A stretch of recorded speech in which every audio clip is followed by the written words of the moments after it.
Hello दोस्तों। आज के इस एक्सप्लेनर में ना हम सीधे चलेंगे बायोलॉजी की बिल्कुल गहराई में। आज की चर्चा का विषय बहुत ही दिलचस्प है, प्रोटीन्स और एमाइनो एसिड्स की आर्किटेक्चर। ये सच में सिर्फ केमिस्ट्री या बायोलॉजी नहीं है, ये खुद जीवन का निर्माण है। तो चलिए इस शानदार सफर की शुरुआत करते हैं।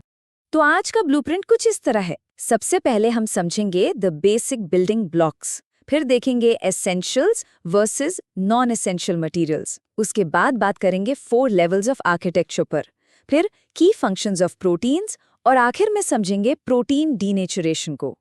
Okay, let's dive into this. पहला सेक्शन है 1 the basic building blocks, laying the foundation. अब देखिए, किसी भी बड़ी बिल्डिंग को खड़ा करने के लिए सबसे जरूरी क्या होता है? नींव, राइट? ईंटें या ब्रिक्स। बायोलॉजी की इस दुनिया में भी बिल्कुल यही नियम काम करता है। Amino acids are the building blocks of proteins. Simple Hindi में कहें तो अमीनो एसिड्स ही प्रोटीन की बेसिक यूनिट होते हैं। जैसे छोटी छोटी ईंटें मिलकर एक बड़ा आलीशान घर बनाती हैं, बिल्कुल वैसे ही छोटे छोटे अमीनो एसिड्स आपस में जुड़कर एक बड़ा प्रोटीन बनाते हैं। ये ईंटें ही हमारी नींव हैं। तो अब सवाल ये उठता है कि एक अकेली ईंट यानी एक अकेला अमीनो एसिड आखिर अंदर से कैसा दिखता है? इस बेसिक यूनिट के 3 मुख्य हिस्से होते हैं।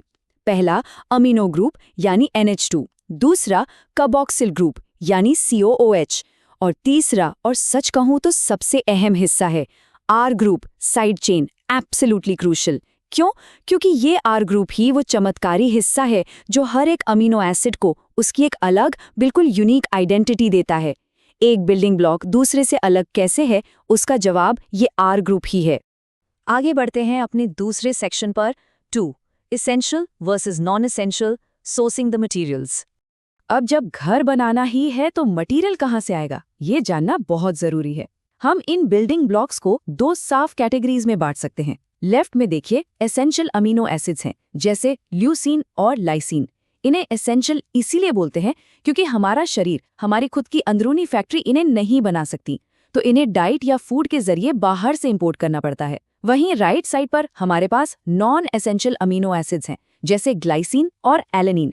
इनके लिए हमें बाहर देखने की कोई जरूरत नहीं है क्योंकि हमारी इंटरनल फैक्ट्री इन्हें खुद मैन्युफैक्चर कर लेती है। तो बेसिकली एक मटेरियल हम इंपोर्ट कर रहे हैं और दूसरा घर के अंदर ही बन रहा है। चलिए अब तीसरे सेक्शन पर चलते हैं। 4 levels of architecture, building the protein house. Okay, ईंट और बाकी सामान आ चुका है, तो अब फाइनली घर बनाते हैं। और ये कंस्ट्रक्शन ना अचानक नहीं हो जाता, बल्कि 4 अलग अलग स्टेप्स में होता है जहां प्रोटीन्स एक विशाल बायोमोलिक्यूल बनते हैं। स्टेप 1 है प्राइमरी स्ट्रक्चर। ये लिटरली सिर्फ अमीनो एसिड्स की एक सीक्वेंस होती है, जैसे ईंटों को एक सीधी लाइन में बिछा दिया हो। स्टेप 2 में आता है सेकेंडरी स्ट्रक्चर, जहां ये अल्फा हेलिक्स या बीटा शीट का रूप ले लेते हैं। समझिए कि ईंटों को जोड़कर दीवारें खड़ी हो गई हैं। फिर आता है स्टेप 3 टर्शरी स्ट्रक्चर, जहां इनकी 3D फोल्डिंग होती है, मतलब दीवारों को आपस में जोड़कर एक पूरा 3D कमरा तैयार करना। और आखिर में स्टेप 4 क्वाटरनरी स्ट्रक्चर। इसमें ऐसी मल्टीपल चेन्स आपस में जुड़ती हैं, जिसका सबसे बेस्ट एग्जाम्पल है हीमोग्लोबिन। ये बिल्कुल वैसा ही है जैसे कई कमरों को मिलाकर एक बड़ा सा विशाल घर तैयार कर दिया हो। अमेजिंग है ना? Now what's really interesting about this next slide is, देखते हैं section 4 key functions of proteins living in the house। सो घर तो पूरी तरह से बन गया, ठीक है, लेकिन इस आलीशान इमारत में आखिर होता क्या है? इन बड़े बायोलॉजिकल इमारतों का फंक्शन क्या है? चलिए देखते हैं।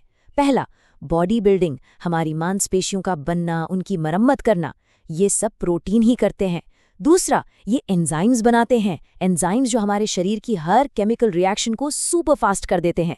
तीसरा, ये हार्मोन्स बनाते हैं जो पूरे शरीर में महत्वपूर्ण मैसेजेस भेजते हैं।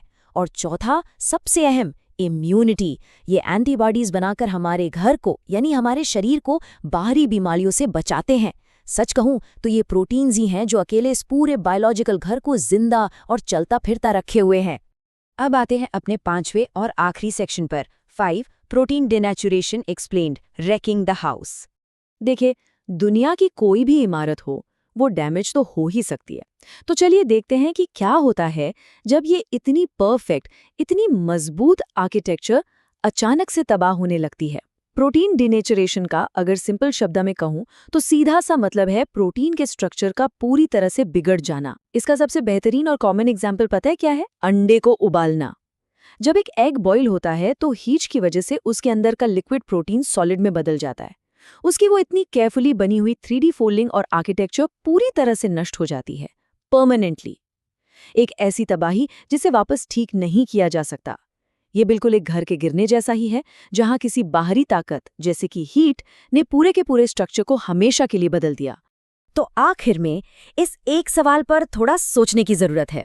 अगर थोड़ी सी गर्मी एक अंडे की तरह प्रोटीन के एकदम परफेक्ट स्ट्रक्चर को बिगाड़कर हमेशा के लिए बदल सकती है, तो ऐसी और कौन सी आम ताकतें हैं जो हर पल हमारे अंदर के इन बायोमॉलिक्यूल्स को लगातार बदल रही हैं? सोचिए, हमारा शरीर एसेंशियली एक बहुत ही एक्टिव चलती फिरती केमिस्ट्री लैब है, जहां हर पल कुछ बन रहा है और कुछ बिगड़ रहा है। उम्मीद है इस एक्सप्लेनर ने इस बायोलॉजिकल आर्किटेक्चर को देखने का एक नया और मजेदार नजर